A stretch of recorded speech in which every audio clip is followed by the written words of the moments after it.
అల్లుడు గారు రావడానికి ఇంకా లేట్ అవుతుందేమోనండి. పర్వాలేదులే సీత, నేను వెయిట్ చేస్తాను. నువ్వు ఇంకా భోంచేయలేదు కదా, నువ్వు చేసేయి. టాబ్లెట్స్ వేసుకోవాలి కదా. మీరు కూడా బీపీ టాబ్లెట్స్ వేసుకోవాలి కదండి. అయినా మీరు తినకుండా నేనెలా తింటాను చెప్పండి.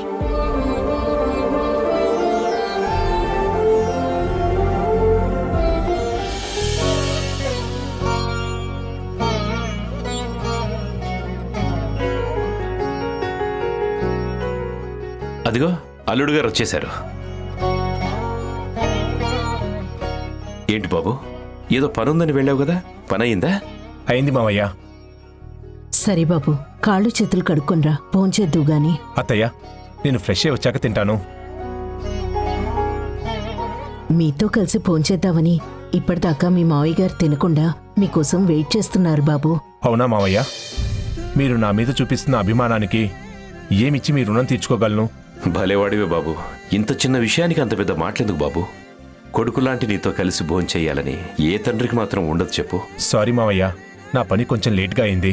లేకపోతే నేను తొందరగా వచ్చేవాణ్ణే. ఇంకెప్పుడు లేట్ చేయను. పర్లేదులే త్రిదేవ్, నువ్వు ఫ్రెష్ అయ్యిరా, నేను వెయిట్ చేస్తాను. మావయ్య, నేను ఫ్రెష్ అయ్యి వచ్చే వరకు చాలా టైం పడుతుంది. ఒక ఇంపార్టెంట్ ఫోన్ కూడా మాట్లాడాలి.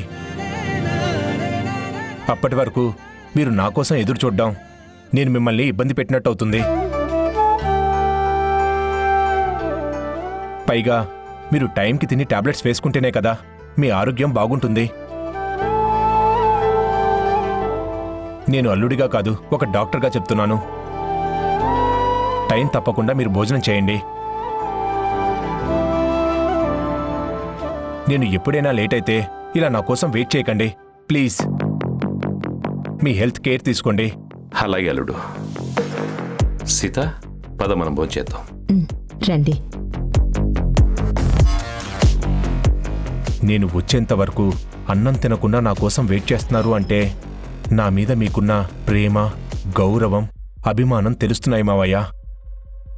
నాకు కావాల్సింది ఇదే. మీరు ఇలా ఉంటేనే నేను అనుకున్నది ఏ అడ్డు లేకుండా జరుగుతుంది.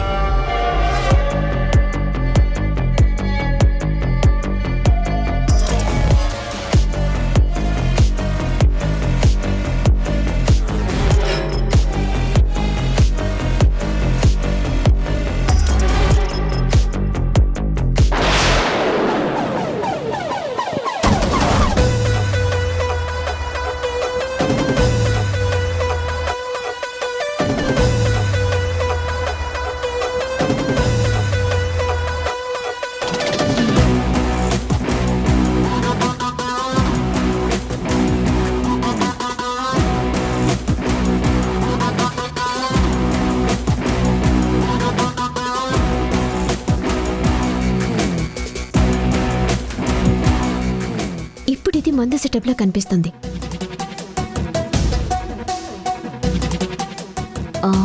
ఆ బ్యాగ్ తీసుకొచ్చి టీపై దగ్గర పెట్టాననుకో, ఈ విస్కీ బాటిల్ అందులోనే తెచ్చాడని చూడగానే అర్థమైపోయేలా ఉంటుంది.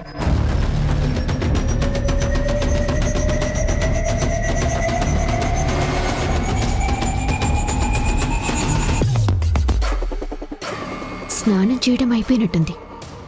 రాత్రిదేవ్, నువ్వు అమ్మా నాన్నల దగ్గర మంచివాణ్ణి అని నమ్మించటానికి ఎలా ప్లాన్స్ వేస్తున్నావో నేను కూడా నువ్వు చెడ్డవాడివని నిరూపించటానికి ప్లాన్ వేశాను.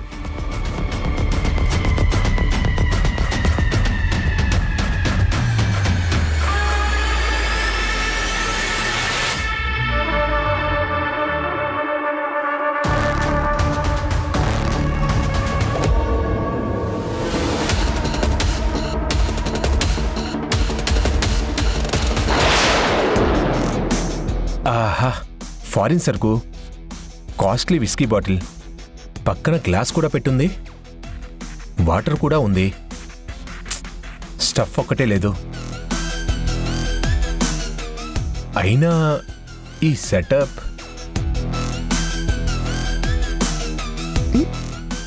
ఆగిపోయావేంటి? అది నీకోసమే, నేనే అరేంజ్ చేశాను.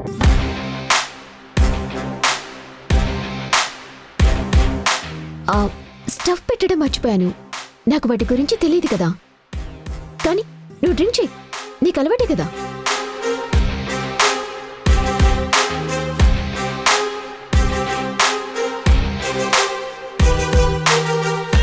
ఏంటి డ్రింక్ చేయకుండా అలా చూస్తున్నావు? నువ్వు నా కోసం మందు సెటప్ ఎందుకు చేశావా అని ఆలోచిస్తున్నా. ముందు నువ్వు స్టార్ట్ చేయి, తర్వాత నీకే తెలుస్తుంది. లేదు, నువ్వేదో ప్లాన్ వేశావు, అందుకే నన్ను డ్రింక్ చేయమంటున్నావు. నేను అస్సలు తాగను. అవునా, తాగవా? సరే, నువ్వు తాక్కపోయినా కూడా నేను నా ప్లాన్ని వర్కౌట్ చేస్తాను.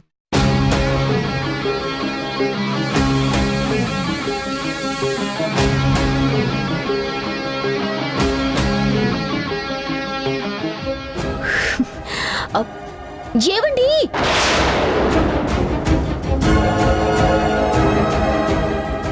ఏంటి మీరు చేస్తున్న పని? ఇది ఇల్లు అనుకుంటున్నారా, బార్ అనుకుంటున్నారా? ఏయ్, మీరిలా చేయటం నాకేమీ నచ్చట్లేదండి. మీరు తాగుతారా తాగరా అనేది మీ ఇష్టం. దాని గురించి నేను అస్సలు పట్టించుకోను.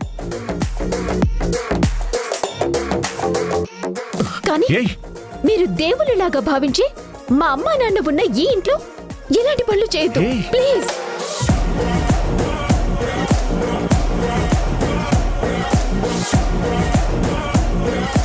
ఓహో, నన్ను మీ నాన్న వాళ్ళ ముందు తాగుబోతులాగా చిత్రీకరిద్దామనుకుంటున్నావా? అందుకేనా హాల్లో ఉన్న వాళ్ళకి వినబడేలా గట్టిగా అరుస్తూ మాట్లాడుతున్నావు? అవును, బావగారు, శ్రీవల్లి అల్లుడు గారు గొడవ పడుతూ అరుచుకుంటున్నట్టున్నారు. వెళ్ళి చూద్దాం పదండి. పద. పదండి. బాగుంది నీ ప్లాన్, కానీ అది వర్కౌట్ అవ్వదు శ్రీవల్లి. నేను కానివ్వను. చూద్దాం, అమ్మ నాన్న వచ్చాక తెలుస్తుందిగా. మీరిలా తాగుతారని నాన్నకి తెలిస్తే ఆయన మీ గురించి ఏమనుకుంటారు? ఎన్ని రోజులుగా మీ మీద ఆయన పెట్టుకున్న నమ్మకాన్ని బొమ్మ చేస్తారా? భార్యగా నన్ను మోసం చేసినా పర్వాలేదు, కానీ మా నాన్నని మోసం చేయటం ఏం బాగోలేదు.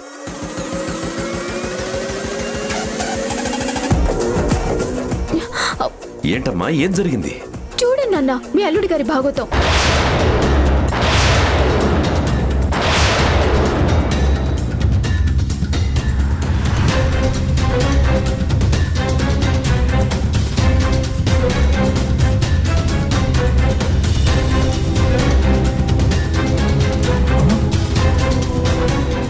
అయ్యో, ఏంటి త్రిదేవ్ బాబు, మీరు మందు తాగుతా ఉండారా? అది కూడా ఇంట్లో. మీకు ఎలాంటి అలవాటు లేవు. మిస్టర్ పర్ఫెక్ట్ అనుకున్నాం మేము. లడ్డు, నువ్వాగు. త్రిదేవ్, నువ్వు మందు తాగుతావా?